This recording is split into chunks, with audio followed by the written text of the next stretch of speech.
दोस्तों, जब पूरा हिंदुस्तान सो रहा था तब दिल्ली से बैठकर नरेंद्र मोदी ऑपरेशन सिंदूर की मॉनिटरिंग कर रहे थे।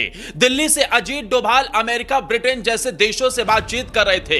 एस जयशंकर भी अपनी गोटियां फेंक रहे थे। रक्षा मंत्री राजनाथ सिंह वॉर रूम में मौजूद होकर हर एक ऑपरेशन की मॉनिटरिंग कर रहे थे। भारतीय सेना पाकिस्तान में घुसकर तबाही मचाकर चली भी आई और किसी को कानो कान खबर तक नहीं लगी। लेकिन इसके बाद पाकिस्तान से जो तस्वीरें आई हैं, उसने बता दिया है कि बॉस, ये आज का भारत है, डंके की चोट पर कार्रवाई करता है और भारत को छेड़ोगे तो भारत छोड़ेगा नहीं।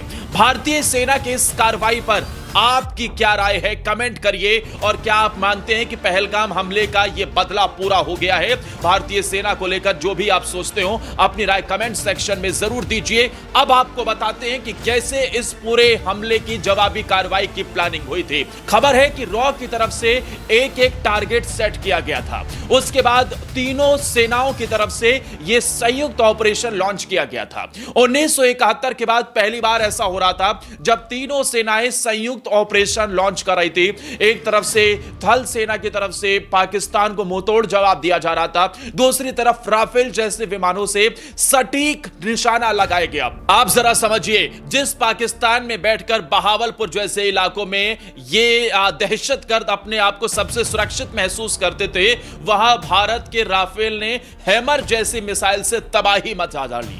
इसके अलावा भारतीय सेना ने और अपनी क्रूज मिसाइलों का इस्तेमाल किया है, स्कैल्प मिसाइलों का, जिसके जरिए से पाकिस्तान में टारगेट करके उन ठिकानों को निशाना बनाया गया जहां से इन दहशतगर्दों को भारत के खिलाफ ट्रेनिंग दी जाती थी और ये अपने नापाक मंसूबों को अंजाम दिया करते थे। दोस्तों, नरेंद्र मोदी और रक्षा मंत्री राजनाथ सिंह ने पहले ही साफ कर दिया था, जैसा आप सोच रहे हैं वैसा ही जवाब दिया जाएगा और इस बार पाकिस्तान को घुटनों पर ला दिया जाएगा।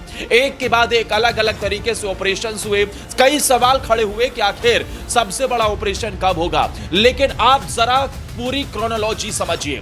पूरे देश में किस तरीके की स्थिति थी। 7 तारीख यानी आज की डेट में पूरे देश में मॉक ड्रिल होनी है। इसके अलावा सायरन बजने हैं, युद्धाभ्यास वायुसेना का होना है। वायुसेना एक्सरसाइज करती उससे पहले ही अपना सॉलिड दम दिखाया है, यानी कि पाकिस्तान का पहले ध्यान डाइवर्ट किया गया। पाकिस्तानी हुकूमत को लगा कि 7 मई को तो भारतीय सरकार वो मॉक ड्रिल करवा रही है, पूरे देश में वायुसेना युद्धाभ्यास कर रही है और इसके बाद ही फिर कोई ऑपरेशन होता हुआ नजर आएगा। तब तक के लिए तो कम से कम हम ठीक है, शांत बैठ सकते हैं। दूसरी तरफ भारतीय सेना ने बॉर्डर पर शेलिंग जो थी वो बढ़ चुकी थी। पाकिस्तानी सेना लगातार सीजफायर का उल्लंघन कर रही थी और भारत की सेना मुंहतोड़ जवाब दे रही थी। यानी कि इधर शेलिंग बढ़ी थी, पाकिस्तानी सेना का ध्यान इधर डाइवर्ट था। दूसरी तरफ पाकिस्तान सरकार का ध्यान भारत में होने वाले मॉक ड्रिल, सायरन बजने, ब्लैकआउट होने, वायुसेना के युद्धाभ्यास पर टिका था। लेकिन रात 1:30 बजे वायुसेना के राफेल, मिराज इन सब ने उड़ान भरनी शुरू की और उसके बाद एक एक करके इन अड्डों को तबाह कर दिया गया। पूरी रात पाकिस्तान में ऐसा लगा कि रात 2 बजे ही सूर्योदय हो गया और फिर अचानक से पूरे इलाके में ब्लैकआउट हो गया, अंधेरा छा गया। भारतीय सेना की तरफ से इस मुंहतोड़ जवाब में अब तक खबर है कि 90 से 100 दहशतगर्दों को मारा जा चुका है। चुन चुन कर निशाना बनाया गया है, एक एक इलाके को, एक एक ठिकाने को टारगेट किया गया है और इसमें जैशे मोहम्मद का मुख्य ठिकाना था, इसमें लश्कर तैयबा का मुख्य ठिकाना था। और पहली बार ऐसा हो रहा था जब भारत की वायु सेना की तरफ से भारत में रहकर ही टारगेट बनाया गया, वो भी पीओके में सिर्फ नहीं बल्कि पाकिस्तान में घुसकर। जी हां, कुछ इलाके ऐसे हैं जैसे बहावलपुर, ये पाकिस्तान में ही पड़ता है, भारी तबाही हुई है। मुरिद के, जिसे माना जाता है कि मरकज तैयबा है लश्कर तैयबा का, यहां से बैठकर मसूद अजहर बड़ी प्लानिंग करता था, उसके परिवार के लोग भी यहीं रहा करते थे और यहां पर टारगेट किलिंग की गई और यहां पर टारगेट बनाकर उसे पूरी तरीके से तबाह कर दिया गया है।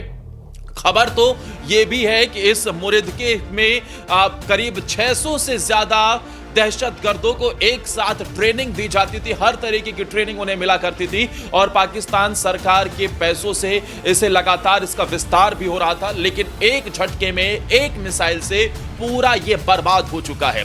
इसके बाद सरजल, तेहरा कला, ये जैशे मोहम्मद का वो अड्डा है जिसे तबाह कर दिया गया है। बहावलपुर में मरकज सुभान अल्लाह, इसे तबाह कर दिया गया है। मरकज अहले हदीस बरनाला, यह भी लश्कर तैयबा का है, इसे तबाह कर दिया गया है। हिजबुल मुजाहिदीन का सियालकोट में महमूना जोया, इसे भारतीय सेना ने मिसाइल के जरिए से पूरा मिट्टी में मिला दिया है। मस्कर राहिल शाहिद कोटली में पड़ता है हिजबुल मुजाहिदीन का। मरकज अब्बास कोटली जैश ए मोहम्मद का। ये जो कोटली वाला इलाका है ये पीओके में है और यहां से बहुत बड़े पैमाने पर अड्डों को ऑपरेट किया जा रहा था। यहां पहले कभी जल्दी अटैक देखने को नहीं मिला था सेना की तरफ से, इंडियन आर्मी की तरफ से, लेकिन इस बार इसे भी चुनकर टारगेट बनाया गया है। मुजफ्फराबाद में भी भारी तबाही हुई है। सैयदना बिलाल कैंप, जैश ए मोहम्मद का ये कैंप है। मुजफ्फराबाद में ही शावली नाला कैंप है, इसे निशाना बनाया गया। लेकिन सबसे महत्वपूर्ण अगर इसमें कुछ रहा तो वो बहावलपुर का मरकज सुभान अल्लाह, जिससे बताया जाता है कि ये मसूद अजहर का है। दूसरी की तरफ लश्कर तैयबा मरकज तैयबा मुरिदके में, जिससे बताया जाता है कि ये हाफिज सईद का मुख्य ठिकाना है। इन सब को एक एक कर टारगेट करके निशाना बनाया गया और भारतीय वायुसेना के इस संयुक्त ऑपरेशन का नाम ऑपरेशन सिंदूर दिया गया। ऑपरेशन सिंदूर खुद प्रधानमंत्री नरेंद्र मोदी ने इसका नाम दिया है, ऐसी जानकारी है। यह नाम उन महिलाओं को समर्पित है जिनके पतियों की पहलगाम में 22 अप्रैल को इन दहशतगर्दों ने हत्या कर दी थी। इस हमले में पाकिस्तान और पीओके दोनों में कार्रवाई हुई है, एयर स्ट्राइक की गई है। 7 शहरों में 9 ठिकानों को निशाना बनाया गया। 100 से ज्यादा दहशतगर्दों के मारे जाने की खबर है। भारत ने 24 से ज्यादा मिसाइलें दागी हैं। रातों रात पूरे पाकिस्तान में इन मिसाइलों से ऐसा लगा कि एक बड़ी सी रोशनी जिससे चारों तरफ उजाला हो गया और पल भर में धमाका होता है, धुएं का गुबार आसमान में उड़ता है, चारों तरफ अंधेरा छा जाता है। दोस्तों, ये आज का भारत है, डंके की चोट पर जवाब देता है। नरेंद्र मोदी ने फिर से यह कार्रवाई करके बता दिया है कि भारतीय सेना का मनोबल 7वें आसमान पर है। इसे लेकर प्रेस कॉन्फ्रेंस भी होनी है, बड़ी जानकारी दी जानी है। लेकिन पहले ही जो बातें कही गई थी रक्षा मंत्री राजनाथ सिंह से कि जो भी आप कार्रवाई चाहते हैं वो भारत करके रहेगा, वो भारतीय सेना ने करके दिखा दिया है। प्रधानमंत्री नरेंद्र मोदी ने वादा किया था कि पूरी तरीके से हम तैयार हैं। प्रधानमंत्री नरेंद्र मोदी ने यह कहा था कि हम जवाबी हमले के लिए पूरी तरीके से तैयार हैं। उन्होंने वादा किया था कि देश जवाब जरूर देगा और अब surgical strike, Balakot air strike के बाद सबसे बड़ी एयर स्ट्राइक देखने को मिली है। इस एयर स्ट्राइक को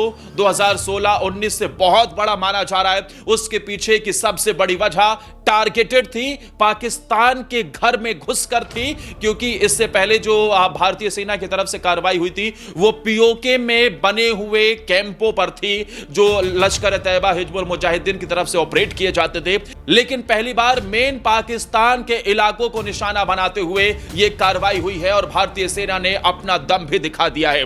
दोस्तों, यही होती है कार्रवाई, किसी को पता भी ना चले और पूरी रात पाकिस्तान में तबाही मच गई। इसके बाद खबर है कि अजीत डोभाल ने सबसे पहले अमेरिका फोन लगाया। अमेरिका में उन्होंने बातचीत कर पूरे घटनाक्रम की जानकारी दी। इसके बाद ब्रिटेन से भी बात हुई और दुनिया भर के अलग अलग देशों को इस पूरी घटना की जानकारी दे दी गई। डोनाल्ड ट्रंप से लेकर बड़े बड़े वैश्विक नेता को इस पूरे मामले की जानकारी पहुंचा दी गई है। प्रधानमंत्री नरेंद्र मोदी पूरी रात नहीं सोए। जैसा सर्जिकल स्ट्राइक के दौरान हुआ था, एयर स्ट्राइक के दौरान हुआ था, वैसे ही इस रात भी हुआ। पीएम मोदी पूरी रात पल पल की निगरानी करते रहे। दूसरी तरफ भारतीय सेना के संयुक्त ऑपरेशन से भारी तबाही पाकिस्तान में हुई है। शहबाज शरीफ की रातों की नींद अब पूरी तरीके से गायब हो चुकी है। लेकिन अब भारतीय सेना को यह बात अच्छे से पता है कि पाकिस्तान में बैठा तमतमाया हुआ मुनीर जरूर कुछ पलटवार कर सकता है, जिसके लिए हम तैयार हैं। और भारतीय सेना भी अच्छे से जानती है कि पाकिस्तान में बैठा हुआ तिल मिलाया तमतमाया हुआ मुनीर पलटवार जरूर कर सकता है, जिसे लेकर हम पूरी तरीके से तैयार हैं। दोस्तों, भारतीय सेना की इस कार्रवाई पर आप क्या कहना चाहेंगे? क्या पहलगाम हमले का बदला पूरा हो गया है? आप भी मानते हैं? अपनी राय हमें कमेंट सेक्शन में जरूर दीजिए। वीडियो पसंद आई हो तो लाइक भी जरूर करें।